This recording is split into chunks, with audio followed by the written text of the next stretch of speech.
अस्सलाम वालेकुम मोहतरम नाजरीन। आज की वीडियो में हम जानेंगे इस्लाम जो एक अकीदे पर कायम हुआ था, आज वो छोटे छोटे फ़िरक़ों में बँट चुका है। इसकी क्या वजह है और ख़ास तौर पर इस वीडियो में जानेंगे कि इस्लाम कैसे शिया और सुन्नी में तकसीम हो गया। इस वीडियो में हम ये भी जानेंगे कि सुन्नी फ़िरका छोटे छोटे शाखों में बँट चुका है, जिसमें देवबंदी, बरेलवी और अहले हदीस हैं। और शिया का वह कौन सा फ़िरका है जो नऊज़ बिल्लाह हज़रत अली रज़ी अल्लाह तआला अन्हु को अपना खुदा कहता है।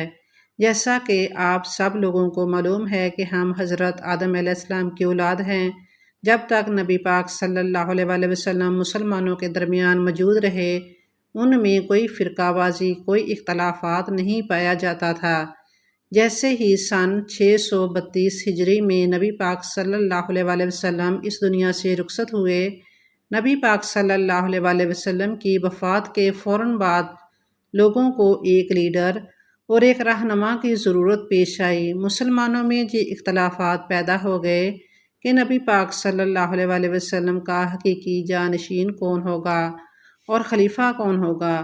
कुछ लोगों का ये कहना था कि नबी पाक सल्लल्लाहु अलैहि वसल्लम के सबसे ज़्यादा करीबी दोस्त जो हज़रत अबू बकर सदीक वो खलीफा होने चाहिए, और कुछ का कहना था कि नहीं, हज़रत अली रज़ी अल्लाह तआला अन्हु को खलीफा होना चाहिए। जबकि हज़रत अली नबी पाक के कज़न भी लगते थे और चचा के बेटे भी थे, दामाद भी थे।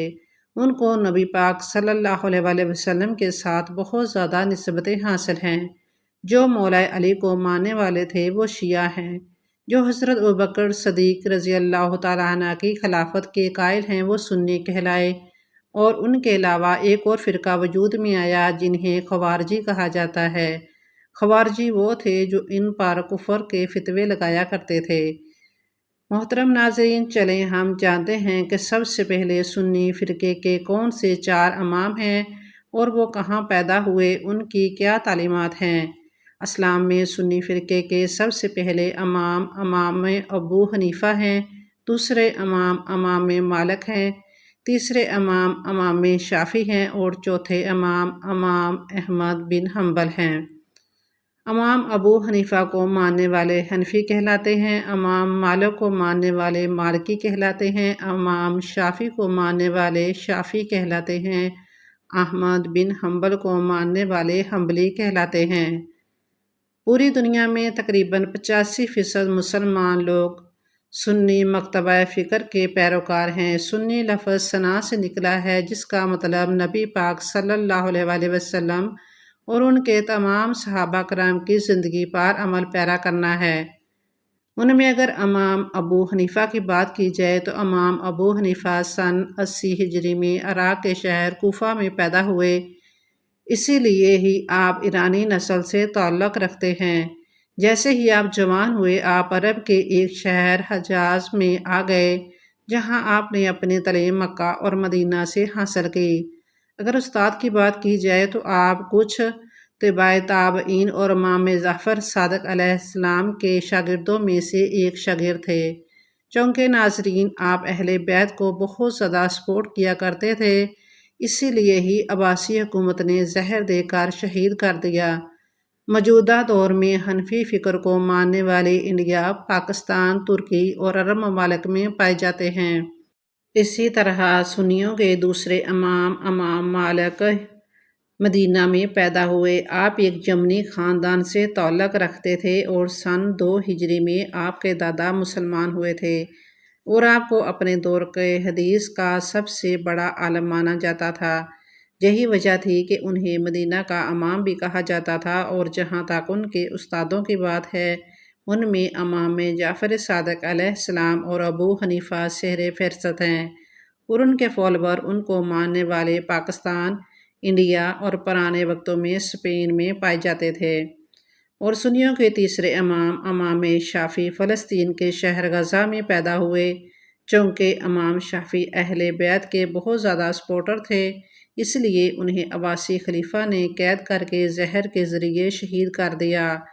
और इमाम शाफ़ी के फॉलोवर ज़्यादातर पाकिस्तान, इंडिया के इलाकों में पाए जाते हैं। ये भी इमाम जाफ़र सादिक अलैहिस्सलाम के शागिर्द हैं।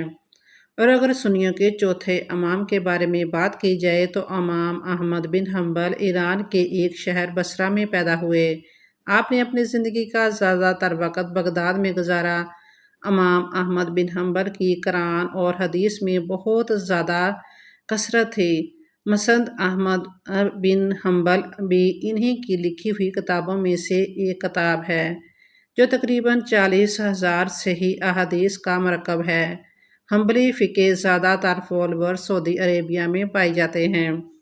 محترم ناظرین، اسی طرح ہی مغربی دنیا میں یا پاکستان میں ہر ایک فقہ کی مسجد اپنی اپنی موجود ہے، اور لوگ انہی مساجد میں جانے کو زیادہ ترجیح دیتے ہیں جو ان کی اپنی فقہ کی ہو۔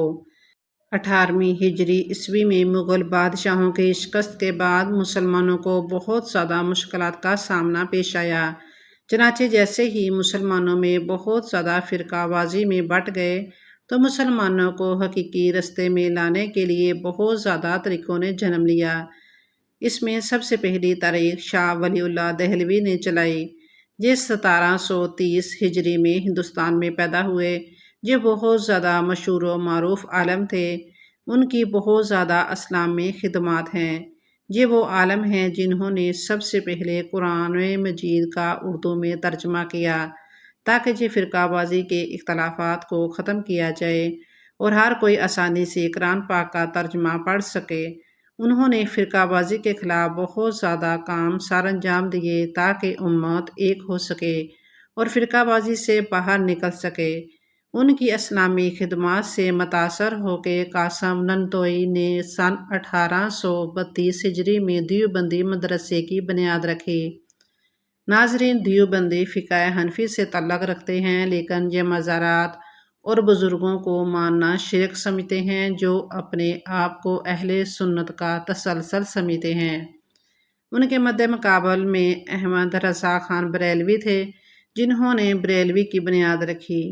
یہ بریلی کے علاقے میں رہنے والے تھے اور یہ قاسم نانوتوی کے دیوبند کے بہت زیادہ خلاف تھے۔ احمد رضا خان بریلوی وہابیت اور دیوبندی کے بہت زیادہ خلاف تھے۔ احمد رضا خان بریلوی کا بھی تعلق ابو حنیفہ کے فقہ سے ہے، لیکن یہ صوفی ازم کو ماننے والے ہیں۔ اور دوسری طرف اسلام کو اپنی اصلی حالت میں لانے کے لیے سلفی فقہ کا آغاز ہوا، جس کی بنیاد محمد ابن وہاب نے رکھی۔ ان کے ماننے والے وہابی کہلاتے ہیں، جن کی تعداد سعودی عربیہ میں بہت زیادہ ہے، اور یہ امام احمد بن حنبل کے فقہ کو فالو کرنے والے ہیں۔ یہ تھے سنیوں کے امام۔ آئیے ہم جانتے ہیں شیعہ اسلام کے بارے میں۔ شیعہ کے 12 امام ہیں، جن میں سب سے پہلے حضرت علی رضی اللہ تعالیٰ عنہ ہیں، دوسرے امام امام حسن ہیں، تیسرے امام امام حسین ہیں، پھر امام زین العابدین ہیں، پھر امام باقر ہیں، پھر امام جعفر صادق ہیں، جن سے فقہ جعفریہ چلتی ہے۔ آج جو آپ کو اہل تشیع نظر آتے ہیں، فقہ جعفریہ کو فالو کرنے والے ہیں۔ امام جعفر صادق علیہ السلام 702 ہجری میں مدینہ میں پیدا ہوئے۔ یہ اہل تشیع کے 6ویں امام ہیں۔ علم کے لحاظ سے امام ابو حنیفہ اور امام مالک بھی ان کے شاگرد ہیں۔ فقہ جعفریہ ان کی بنائی ہوئی ایک فقہ ہے جس سے اہل تشیع فالو کرتے ہیں۔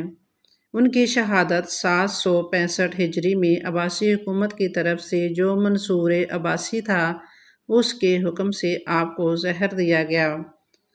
اسی طرح ہی اہل تشیع میں 3 فرقے پائے جاتے ہیں۔ زیدی شیعہ کہلاتے ہیں، اسماعیل شیعہ ہیں، 12 امامی شیعہ ہیں، اور اسی طرح ہی 12 اماموں کو ماننے والے اہل تشیع وجود میں آئے۔ اور اسلام کی تاریخ میں ایک ایسی تاریخ بھی موجود ہے جس نے اسلام کی درجوں کو ہلا دیا۔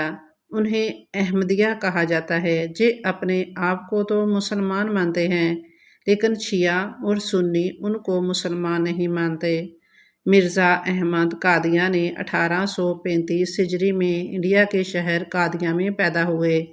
شیعہ اور سنی دونوں نے ان کو مسلمان ماننے سے انکار کر دیا۔ کیونکہ یہ ختم نبوت کے خلاف تھے۔ امید کرتے ہیں آپ کو ہماری یہ ویڈیو اچھی لگی ہوگی۔ اللہ کے 99 ناموں میں سے ایک نام کمنٹ سیکشن میں ضرور شیئر کریں۔ اللہ آپ کا حامی و ناصر ہو۔